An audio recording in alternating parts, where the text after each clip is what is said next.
All right, who you're looking at right now is Doug Gilliam and Michael Freyta. Freyta. Okay, I want to make sure I got that right, and let me do a couple little things here and get some things situated. I got behind myself. That's a bad thing, and and here we go.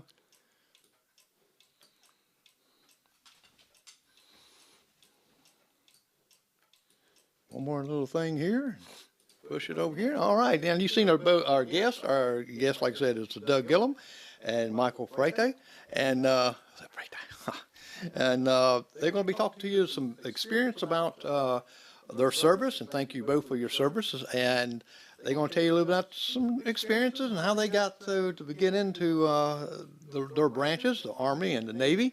And this is Memorial Day. We had a good service this morning in Union downtown, and so we thought it'd be most appropriate to bring these guys in and let them tell you about some of their experience. And with their experience, you're going to really enjoy some of the things that they're going to have to say to you. I'm Jerry McKee, and this is Prime Time, and we'll be back in just this 1 minute or less, and we will talk to these guys here, and you can call in. We'll have the number up there. Union's #1 choice for sweets and dinner is Kirby's Cake Shop, 1222 Duncan Bypass, Union. Open Tuesday, Wednesday, Thursday, and Friday at 10 in the morning, closing at 5:30. Saturdays 9 until noon. 427-5779. Again, the number 427-5779. Baked spaghetti, salad, bread, dessert, and drink, a mere $9. Nathan's all-beef hot dog plate, 2 dogs all the way.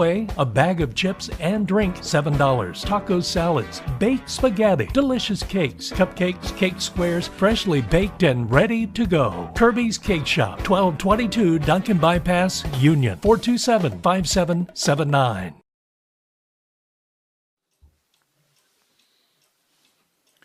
All right, we're right back on. If you look at the number 864-441-9382, you can call in and ask any kind of questions you want to ask these guys. And let me put their picture up here. And we have Doug. Doug, just kind of raise your hand up so everybody knows which one we're talking about, because I didn't put your names up underneath even like that. And then we have Michael here.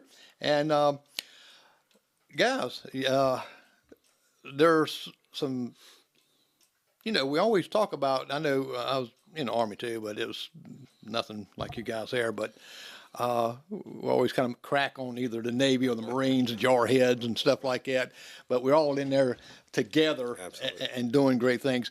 Doug, tell us what made you join the service? Well, Jerry, I'm born and raised in Union, and when I graduated high school, didn't come from, I didn't have a silver spoon in my mouth. I probably had a plastic one in my mouth. So I joined the National Guard after high school to try to help me get money to go to college. And I loved it. I spent about 4 years there in the National Guard till I transitioned over to the active duty side of it. and I spent 26 years there. So you're really your motive of going in was money for college. To serve my country. Yes, sir, and the money Well, for I'll kind of college. throw a was- ringer in there for you, Doug. But it does help with the benefits that they had, and unfortunately, the pay wasn't there very well, but the benefits was great, and a lot of people get the wrong perception there that especially nowadays, and did they have the draft then? No, sir. Okay. When I was like, they had the draft back then a little bit. Michael, tell us a little bit about the Navy and why did you decide just to join? Well, I came from a long line of family members that were in the service. My grandfather was in the Air Force during World War I. My dad and my uncle were in Vietnam. And also Air Force. My mom's brother was in the Navy and also Vietnam. And he was actually active during that time when I was graduating. And he kind of convinced me to come on over to his side.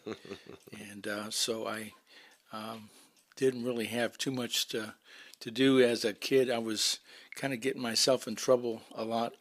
Back during that time, I was a hard-headed kid.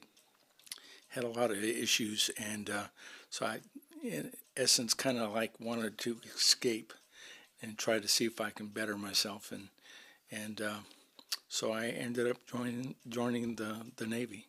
Well, back then when I was getting around that age and stuff, these guys that got in trouble, the judge gave them an ultimatum. All right, we'll take care of your record here, but you're joining. If you joined the Army, you joined the service, then we'll kind of not see this. If the crime went real bad. So especially if you've been there a couple of times, and so there's been a lot of guys that went that way. And of course, when I was back then, they had to draft, and a lot of people went there. I joined, but the rest of some of my friends and some of the people there, they just kind of went out on that. Yeah. Now, you were on the ship. What was the ship? Nicholas? Yes, sir. The USS Nicholas, FFG 47. I was actually a plank owner when we were going through boot camp in AT. The certain Captain Amaralt came out and convinced us that we were going to be a part of this brand new ship up there in Bath, Maine, and it was going to be commissioned in March of 1984. And so we had about 9 months to wait. And so we went up to Bath, Maine, and got on to the process of being on this brand new ship. And it was pretty interesting because the whole ceremonial thing, being a part of something, really did stick down the road. So you really got to be on it when it just was launched out? Yes, sir. We Wow. were actually the very first crew on board that ship. Yeah. Got to ask you this. Did you ever get seasick? No, sir. I actually was, to be honest, I was one of 4 guys that never did get sick, and the other 3 were all they all had their sea legs, and been in the Navy for a while. But for some reason, I've always liked the water. I always liked seafood and everything else, and I just now, mind you, 90% of my time, especially when we're coming out from Bath, Maine, down through North Carolina. You have that North Carolina coast out there is just terrible. And 90% of my time, I was up on deck, up on top, and doing, as long as I was up on deck, I was doing okay.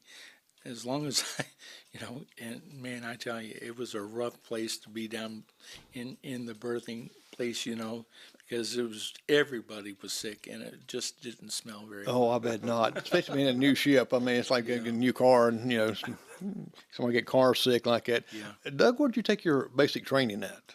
Fort Knox, Kentucky. Wow. Yes, sir. Where all the money was at? Yes, sir. It used to be anyway. It used to be. It was coming through high school. At the time I joined, not only was I planning college, but I want to tell you, I needed that discipline. Not that I was a bad kid, never done drugs, never was a big drinker or anything like that, and I needed that to help me. And when I did join, and like I said, I got back from basic training, AIT, I went to my unit. I really enjoyed that, and I did love serving.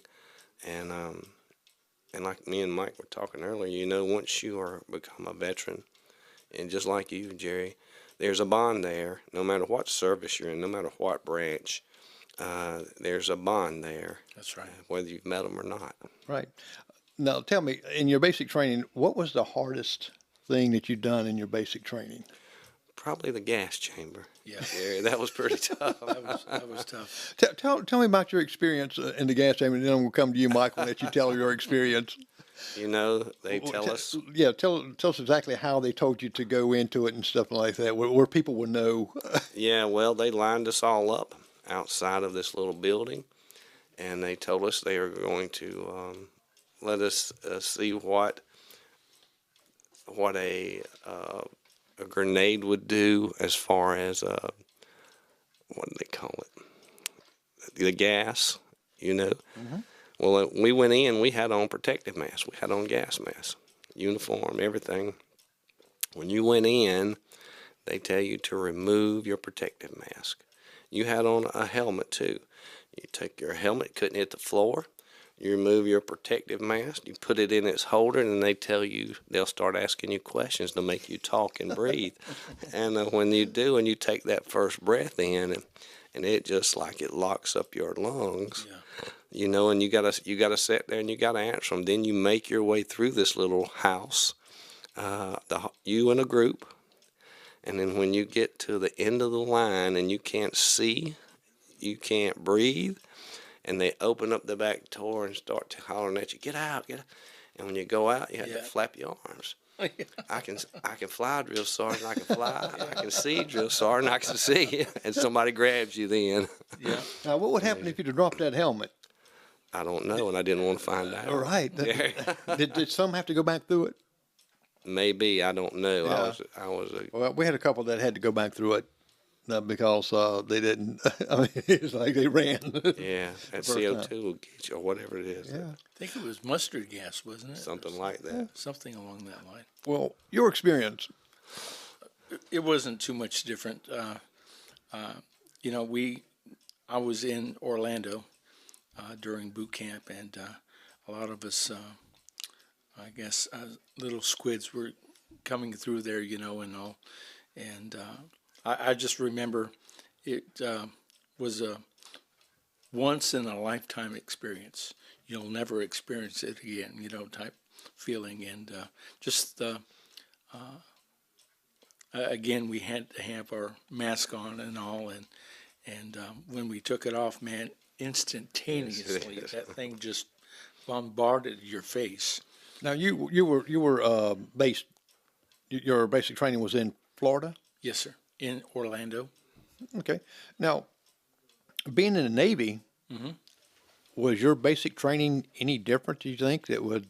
I know it was different because you're on land. I know I've had basic training in Fort Jackson, but did you have any type of water experience that you had to do as far as your basic training, or? No, sir. In fact, I never did have to do anything when it came down to swimming until we got board the ship. And then it was more like swim call. But, I was never in with the SEALs and all these other guys, so we never had to, in essence, train to learn how to swim. I think it was pretty common for most of us to know how to swim. Right. I would hope anyway.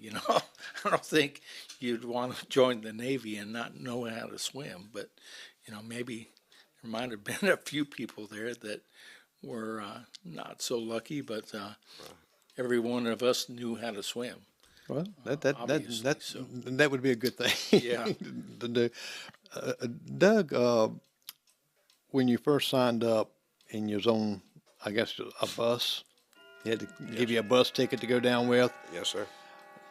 What was your thoughts then? What I know you had to be apprehensive or scared. What because you hear all these things about the drill sergeants and the things you're going to have to go through.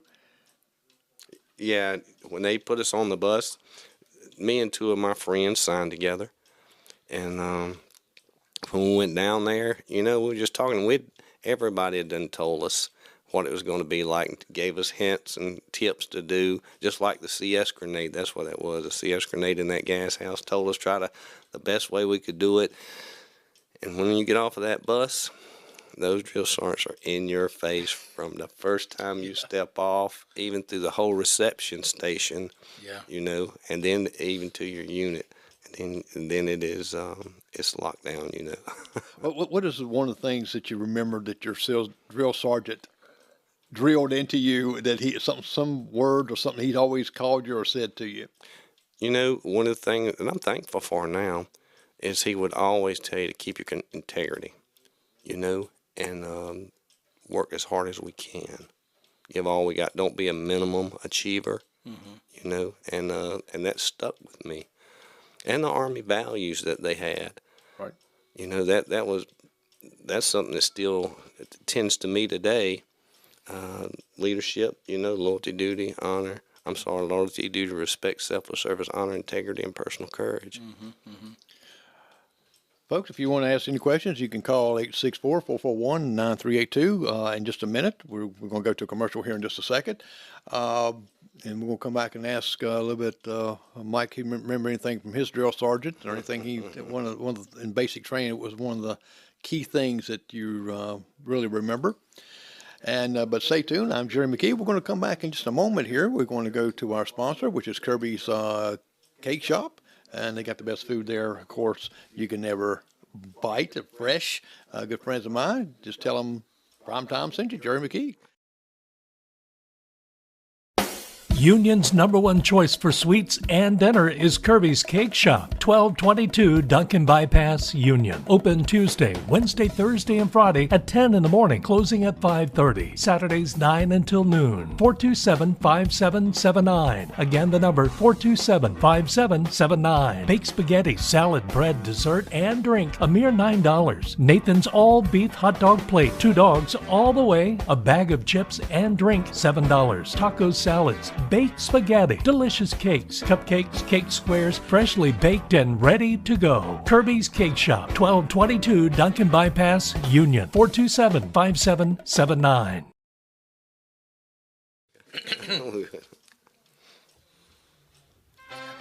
All right, you're back with Primetime and Jerry McKee. We got Doug Gilliam and we've got Michael Freyta.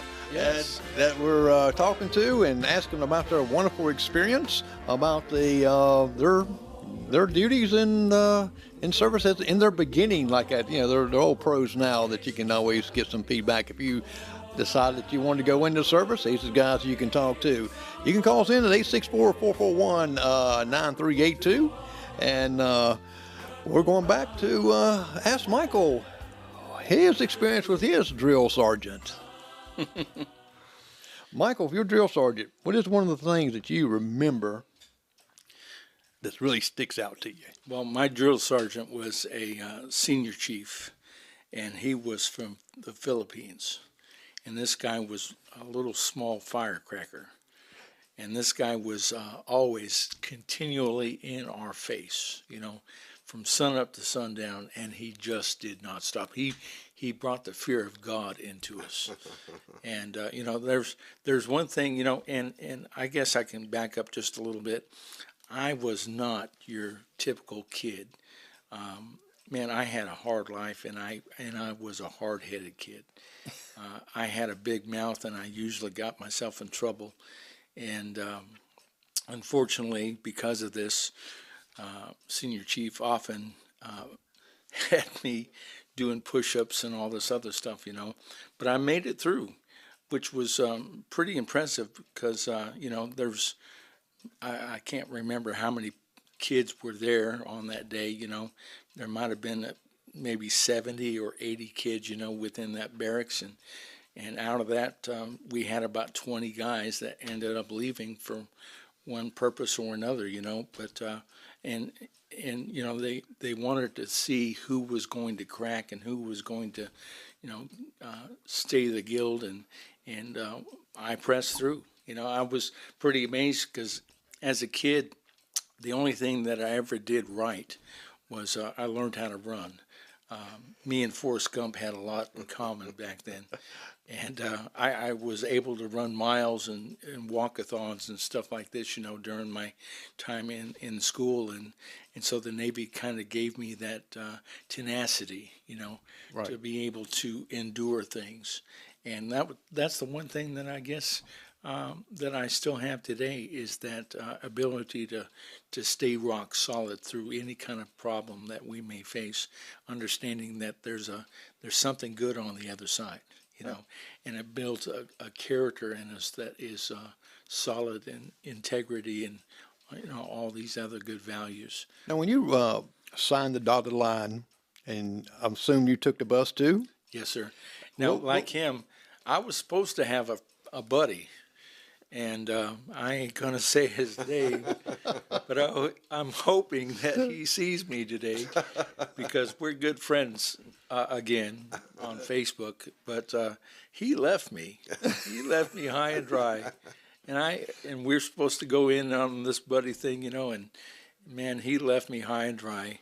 And so I was by myself going down to Fort Jackson, and man, it was a really hard thing for me to do because you know, I'd never been alone. You know, I'd never had to make a decision to where it was my decision, and this was, you know, the road that I was going to travel, and it was going to be by myself. And he ended up enlisting in with the Air Force. Like a year later, you know. I guess the guilt got to him, didn't it? Now, Doug, how did you present this to your parents that you wanted to do this?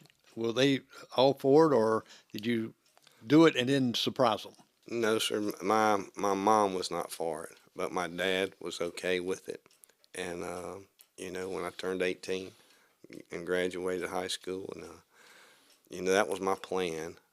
And me and my buddies, you know, that's what we were going to do. And I knew some people that were already there at the National Guard here in Union and Jonesville, and they had talked to me because one of them was one of my buddy's daddies. So, but that's how it went about, you know. And I know I needed to do that, and I'm glad I did. Don't get me wrong; it was tough, but like you said, you just got to push through it. And work as hard as you can. Michael, same question. What, did your parents encourage, or do you just did it on your own, spring it on them? I came from a broken family. My mom wasn't with me at the time, and I was here with my dad in South Carolina. And my dad, you know, probably didn't want me to go because he had his own painting business, and me and painting just never did. Even though I was a painter for 25 years, I really didn't want to do it. But it was kind of funny because when we were in the ship, you know, the first thing that we started doing was painting the sides, you know, painting the sides of the ship, you know. And it's like, what is this, you know? I couldn't get away from it. But, you know, my dad encouraged me. But, you know, I don't think it was something that he would, you know, really want me to be, especially in the Navy. If I would have gone to the Air Force, you know, to be like him and like my grandfather, I think I might have done something a little bit better with my life. But, you know, it was just, I guess, my decision. Okay. Doug, what is, when you finish basic training, and how was that day to you when you finally got over that part there? And what was your MO? My MOS, initially, I started out as a wheel vehicle mechanic. And then after I finished that and got back home, I transitioned to an 11 Bravo infantryman, where I served out all of my time. But as that, I just walked across the street from basic training to AIT, and it was the same thing all over again. Yeah. So the training was there just kept on going, didn't it? Yes, sir. And what about you, Michael? The reason why I wanted to get in was to get into radio broadcasting, and that was my guaranteed A school that I was supposed to be going to. But then the commander was trying to convince us to get aboard the ship with USS Nicholas, and he told me that as soon as I would go through AIT, that we would come aboard the ship, and then within the next 6 months or so, I'd be able to go to A school. That never happened. Right. And so, unfortunately, I stayed as a seaman the entire time that I was on board, and tying knots and painting the ship. Yeah, that's my nephew was retired from the Navy, and he's in the medical field, and he changed his MO to I forgot what he was doing. He's on a submarine, and so he was on there a while. So he changed that, and now he's something in the medical field way up there.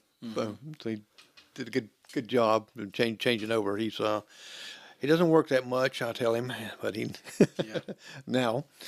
But Doug, what was your first deployment, and where? It was like I told you, when I first come back to my unit, shortly being in a infantry line unit, and I liked what they done, and that's when they said, "Hey, go change your MOS," and I did, and became a infantryman, and when that went through, I enjoyed that, Mike, and stayed in an infantry battalion. I mean, a battalion and a brigade command sergeant major in an infantry brigade. Our first deployment, other than training deployments, the first combat deployment was in Afghanistan on OEF, and that was in 2007, 2008. Okay. I'll get back to you in a minute, just to ask you more about the people there, not the Americans, but the Afghanistans and things. Michael, what was your first deployment, or they told you that you was going out to sea, or? Well, we got commissioned in March of '84, and for the next 2 years we were just doing sea trials, and I'd never really had a chance to get into a deployment agency or opportunity, because we were just always trying to get that ship, up to standards. And so I went to Gitmo a couple of times now in Guantanamo Bay. Okay. But, during that time of year, in the 80s, there was not much going on. Did you get to, was there some big guns on that ship? Oh, yeah. They had some 50 cals and some, they had this brand new thing called the Sea Whiz, which was kind of like a Gatling gun. They had two, well, I'm not sure what they were. Man, this thing was deadly.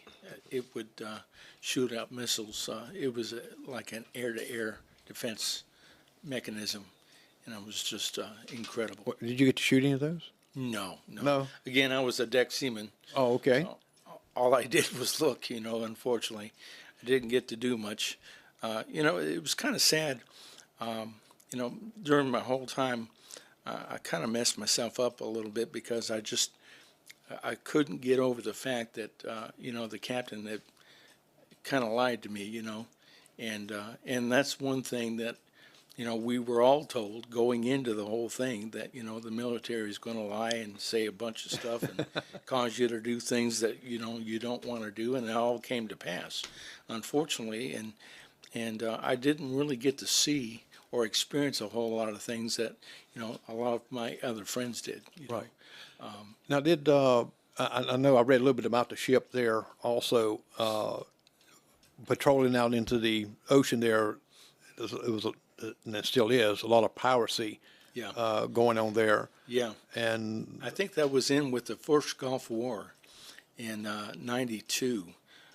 My brother was actually out there during that time. He was in the Army, and I actually had a friend of mine that was in the on the Nicholas during that time. If I'm not mistaken, they were off the coast of Bahrain area in the Red Sea, or I'm not sure exactly where it was. But anyway, they had, what was it? I'm not too familiar with all these places around there. But anyway, they had caught 21 people and held them captive and brought them aboard the USS Nicholas. And that was like the first hostile incident that they had had. And it was really quite interesting because these guys were kind of going after them to try and sink the ship. And they sunk the ship, you know, and then brought all these guys captive, brought them into the ship and held them as POWs, you know, for a number of days. Okay. All right. Well, you are listening to Michael Freyta, and also you're listening to Doug Gilliam, and we're going to come back and ask Doug a little bit about the people themselves. Sometimes, you know, innocent people that that we go overseas and a lot of the wars and things that we go to, that we unfortunately we talk about the enemies, but there's a lot of innocent people there too. So we'll be back right after these messages. I'm Jeremy McKee with Prime.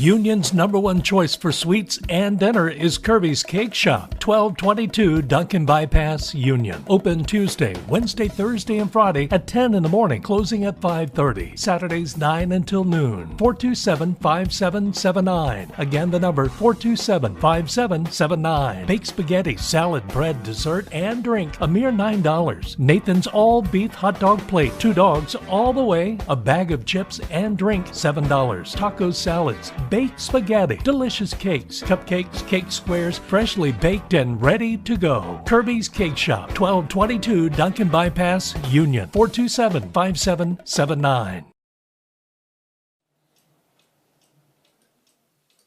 All right, we back, and we're talking to Doug Gilliam and Michael Freyta, and tell us about their experience in service. And if you have a question, call us 864-441-9382, and they answer your question. That's good too.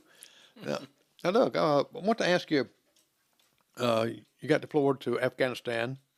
Did you get to meet any of the local people there?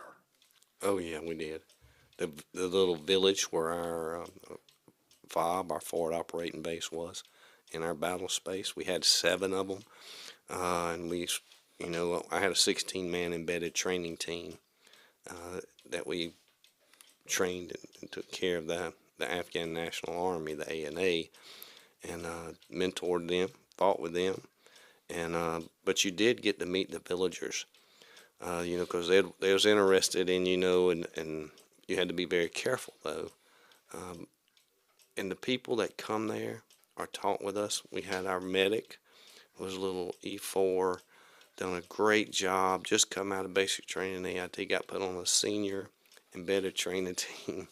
And most of the villagers, even though they had a place to go to, clinic, they would come to our gate and knock on the gate and want to see our little medic when something happened to them, and he would take care of them. But they were very nice. They would bring us fruit that they had grown, you know, and drop it off for us. Honeydew melons, that kind of stuff from the local villagers.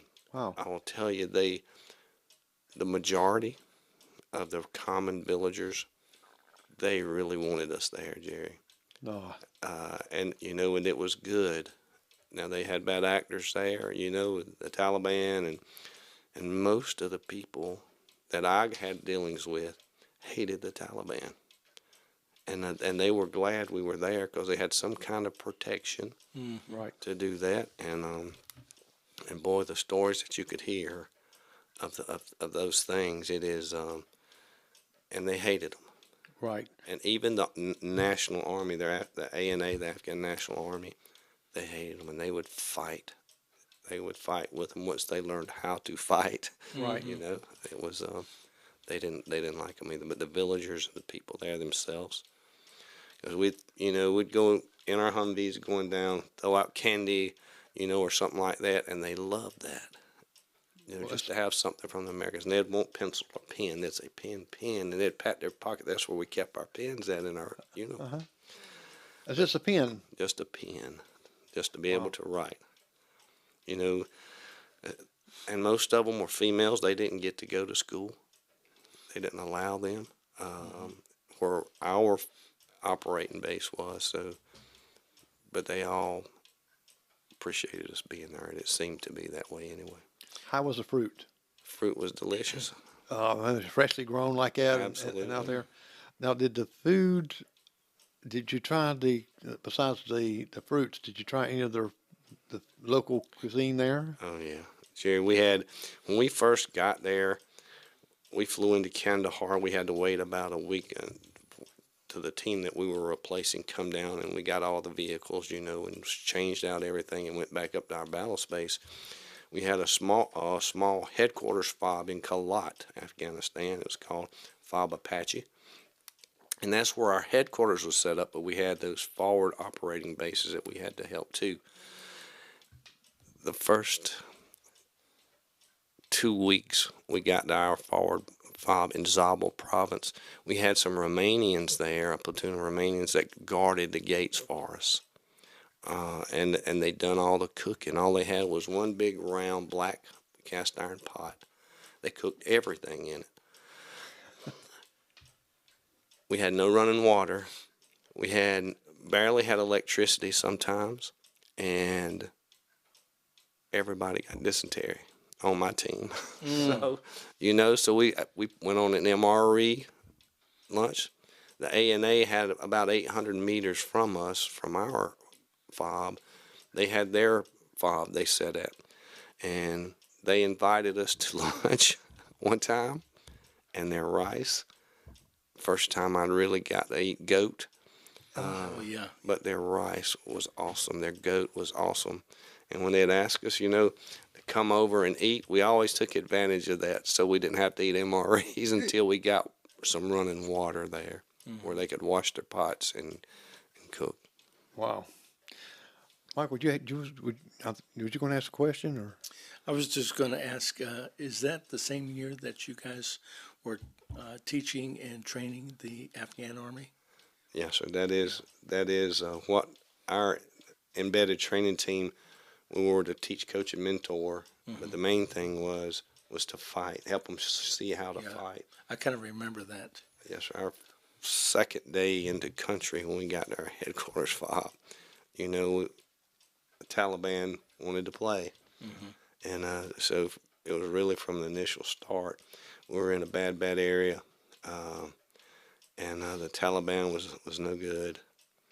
And they'd done a lot to hurt their own people, But it was, that was not a good place. And that's what we had to do, because when they come out, they had Ford Ranger pickup trucks is what they moved in. And we had Humvees. And then whenever we would take contact, they would just start going and just spraying. Wouldn't aim a bit, you know what I mean? They just start spraying bullets and waste up all their ammo. So that's one of the things we mentored them on. And Where did they get the Ford trucks? from U.S. That's crazy. Right. Sand colored. Some guy come over here and said, "Hey, we want 20 of those Ford trucks." No, we don't know Hummers. We want the Ford trucks. Well, I don't think they were offered the Hummers when we got there, because some of ours are not all up armored initially. You know, they had a lot that was not up armor. And when you're an IED, if you don't have up armor, you don't have a good ending. Yeah. Right. Michael, on the ship, Yes, sir. how was the food? Great. We had some really good cooks. Well, that's Yeah. good. Again, being a brand new ship, all the delicacies were there. We had some really good food. It was just the first 4 weeks or so, it was kind of rough because a lot of us had to get our sea legs, but they got, and again, and I'm from a big family, so, I kind of understand that we have to share and share, do all the cooking and cleaning and stuff, but one of the things I guess I really, even today, I'm a pastor at a church. I love getting together with friends and eating a meal, Breaking bread. and breaking bread, and that's one thing that I learned how to do. Because here we are in this little ship, I think we might have had 240 people on that ship, and for the first 6 months we were out there doing sea trials, and we didn't have anywhere else to go. We're out there 50 miles from land, and what are we going to do? Well, your sleeping quarters. Yeah, Well, tell me about your sleeping quarters in it. very tight. 'Cause I'm thinking cruise ship. No, you really have maybe a 18-inch wide hallway, and then you got 3 bunks on each side, and the bunks have curtains and everything, and you got a little kind of like a stowaway thing. You put your personal stuff underneath, but there's nothing there. Wow. So you really couldn't pack very, very little. Yeah, you didn't have a whole lot of personal stuff with you. Now, how many bunks were in one room? Well, there was a forward, mid, and aft, and each one probably held about 75 per berthing compartment. So, and now down below is where we were, and then up above you had the officers' quarters. Now they were nice. These guys had it made. But down below, man, we were like a bunch of sardines. And no one snored. Well, I wouldn't know, because when I hit the rack, I was gone. Well, how many hours a day did you work? About 14 hours a day. Wow. Yeah, 14 hours. Well, again, I was one of these guys that was kind of, volunteering, because I didn't like going down to the mess hall or the bunk, It just, until I can kind of, I guess, get used to the smell, it just, I would rather stay up and, do my watch, I bet so, especially Yeah. what you say it was like. What about the sleeping quarters, Doug? I'm picturing just tents, or is it? In Afghanistan, my last deployment to Kosovo was a little bit better, but in Afghanistan, they had this small area that had a block wall. It used to be a female school that they had done stopped the school for the females, and they had a little wooden building about as big as your area right here. That's where we put most of our team members, because we had 7 fobs we were covering, and some of those were staying at their fobs. And I stayed in a 16-foot Connex box, me and my team chief. I was a senior NCO, he was the team chief, and we stayed in a 16-foot Connex box. And cold in the winter and hot. I was at 6,400-foot elevation in the mountains. A lot of snow in the winter, very cold temperatures. But it was that's where we lived at. Well, as people think that you're talking about Afghanistan like that, you talk about, well, they think that's warm weather year round. No, sir. So what was the coldest night that you can remember? That I can remember, I think I was the first one up every morning, and I would make sure our Humvees crank and run, because we had to leave our Blue Force trackers on 24 hours a day to let them know where we're at, and we can. But I think the coldest I seen was 4 degrees. Most of the time it was between 12 and 10 maybe, somewhere right in there. But 4 feet of snow, you get back from patrolling and going out in your boots, even though we had on extreme cold weather boots, covered in ice. Whoa. You go into that little Connex box, take them off, and you try to get a little bit of sleep, and then you have to put them blocks of ice back on your feet in the morning. It was not good. Yeah. But it's memories. That's people just don't realize it's not a recreational time to go where you got the beaches and so on. They say, well, you see some of the pictures now and they're saying, well, man, it looks pretty good there. Well, we'll be back in just another minute. We're going to have another commercial right here. We ran our third and last commercial, and we want to thank you guys for all that you do and continue doing, and appreciate you coming on here and kind of tell us a little bit about your experiences. I know sometimes that's hard to think about, and makes you be proud to be American too. And so I'm Jerry McKee, and we'll be back right after these messages, and it will start this time. Union's #1 choice for sweets and dinner is Kirby's Cake Shop, 1222 Duncan Bypass, Union. Open Tuesday, Wednesday, Thursday, and Friday at 10 in the morning, closing at 5:30. Saturdays 9 until noon. 427-5779. Again, the number 427-5779. Baked spaghetti, salad, bread, dessert, and drink, a mere $9. Nathan's all-beef hot dog plate, 2 dogs all the way, a bag of chips and drink, $7. Taco salads, baked spaghetti, delicious cakes, cupcakes, cake squares, freshly baked and ready to go. Kirby's Cake Shop, 1222 Duncan Bypass, Union, 427-5779.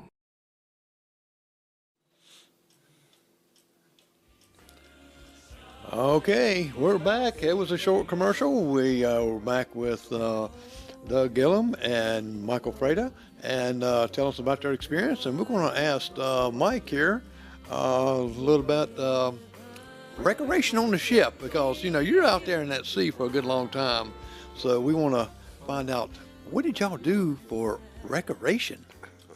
Played cards. That was it? I mean, I pictured that, you're playing basketball or something other out there, or something, because you're out there a long time. Yeah. And to me, I'm not good at playing cards. I get bored easy, and that would drive me nuts. Yeah. Being out there. We had movie night once a week, and I think it was on Fridays. We had one thing that we did have that was really interesting.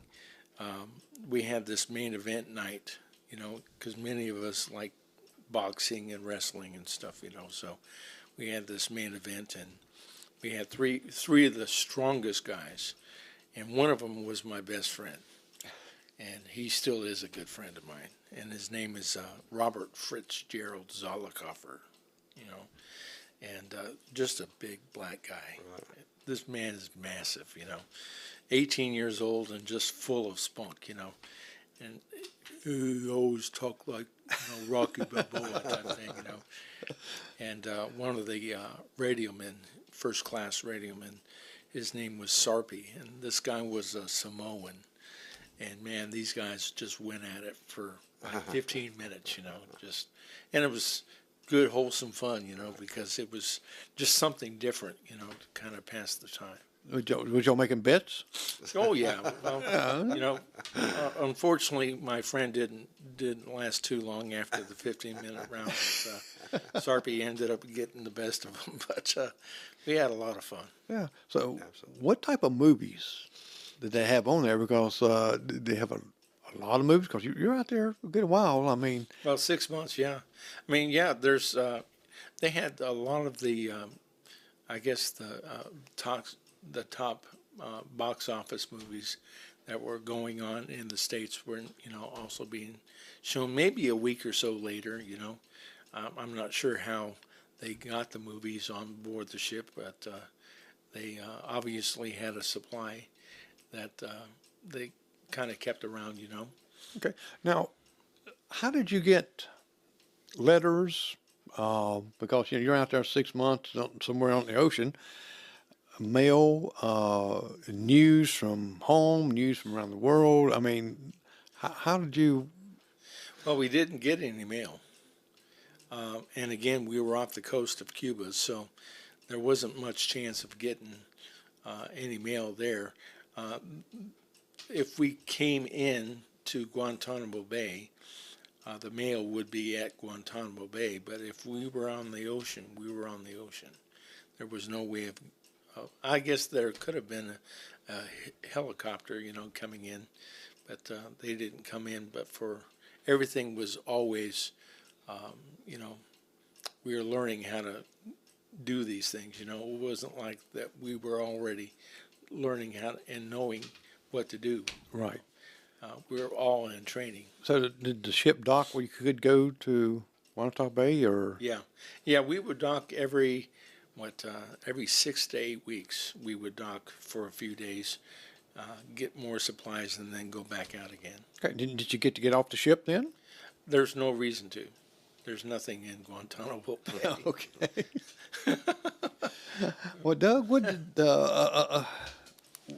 kind of recreations did y'all have to do? Did you get to, like? I know we've seen movies and stuff where the soldiers go into town and and all this stuff here, and probably where you was at, you probably couldn't go into town.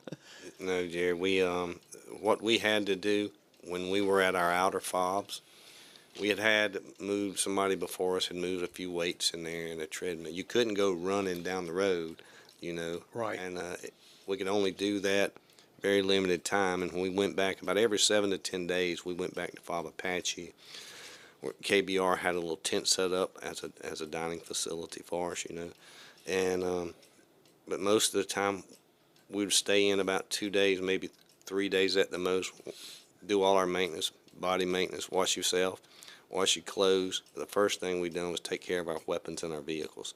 As soon as we rolled in, we got weapons off, went to the cleaning station, cleaned all of our weapons, checked all of our vehicle, do the PMCS on it. Then we would go in and take care of ourselves, wash our body and our clothes, and get prepared to go back out and get all updates. Now you was talking about there wasn't much flowing water like we have here like that. So how many days have you personally gone without showering? Or I'll tell you, the record for my team was 30 days. And then they got just a 5-gallon Lister bag, and we poured water in, and that's the way we would do it a lot until we got smart and paid a local to dig us a well. And we asked our headquarters out of Kandahar to send us a generator where we could have lights and run that, and they did.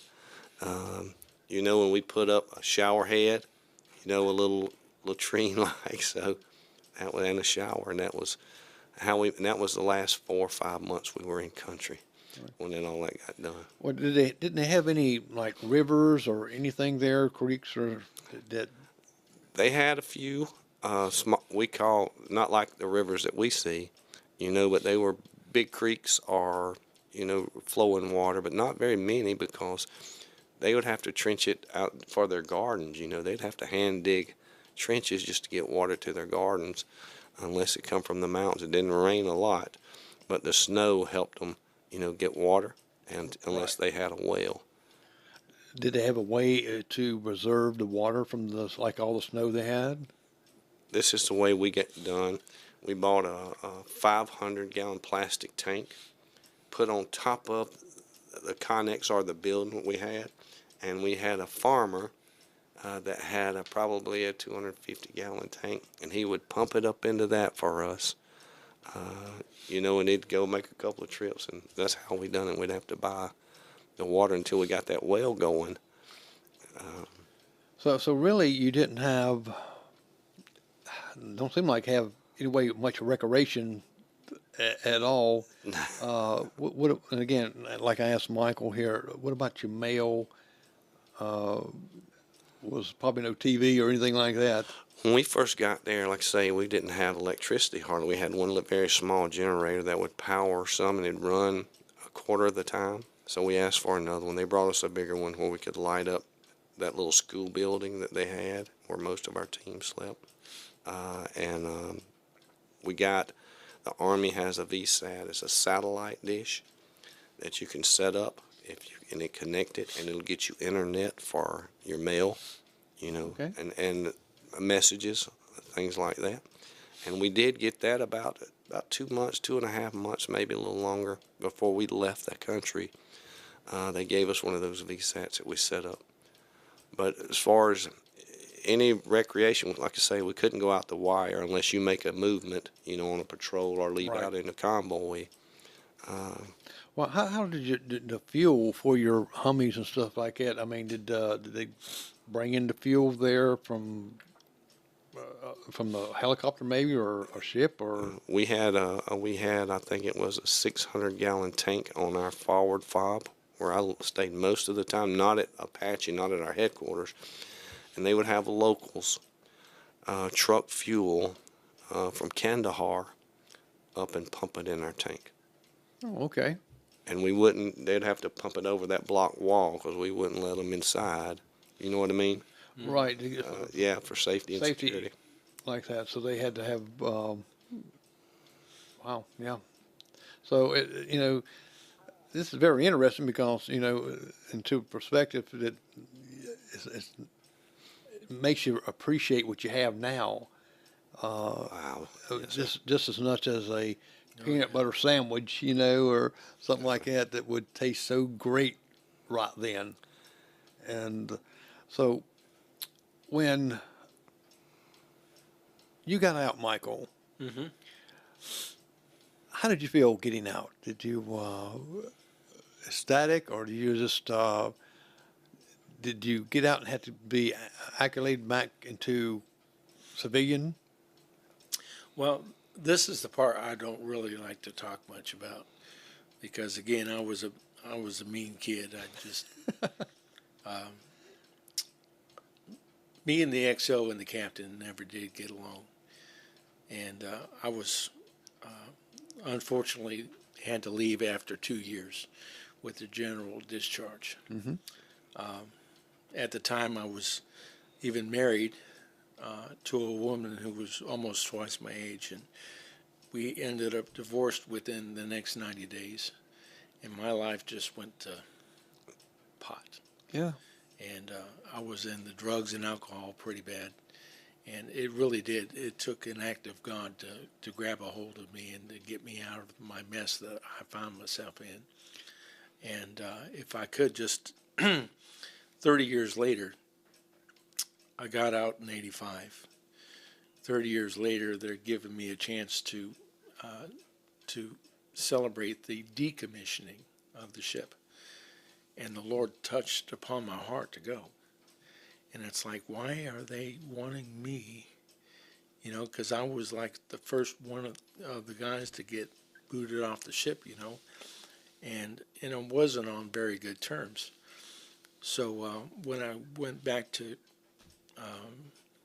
Norfolk, I met my commanding officer, who is now a retired vice admiral, you know.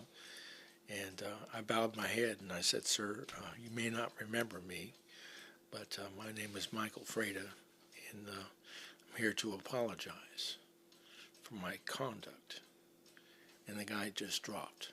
You know, his mouth just dropped. He says, "I remember you." He says, and, you know, in my 43 years of service, I've never had anyone come up to apologize.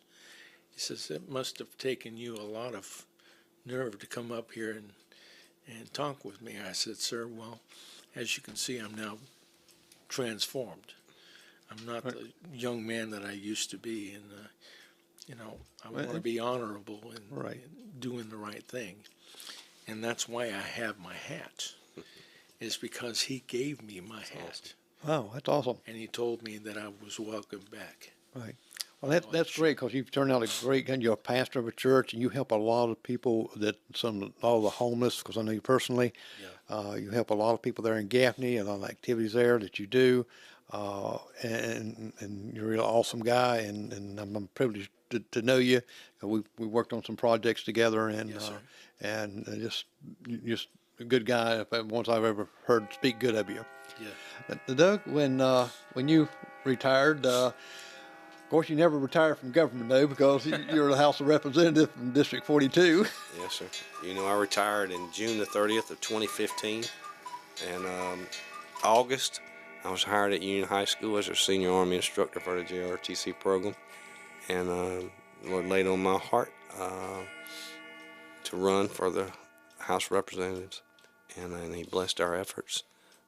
In 2018, I took oath. 2019, January 2019. So been busy ever since. Oh yeah, I know you're a busy man. You are that, and we appreciate both of your service like that. And thank both of you for coming on. And we're going to be ending our show here. And like I said, great information. We learned a lot of good things. Anybody can talk about military stuff and talk about the little things here, but when you talk from your heart and experience it, it's different. It's different. Absolutely. And Memorial Days today, and it's more, as you know, more than just people taking a day off. It's deeper than that. It's the freedom that we have right now, just like we're having this podcast. Yes, sir.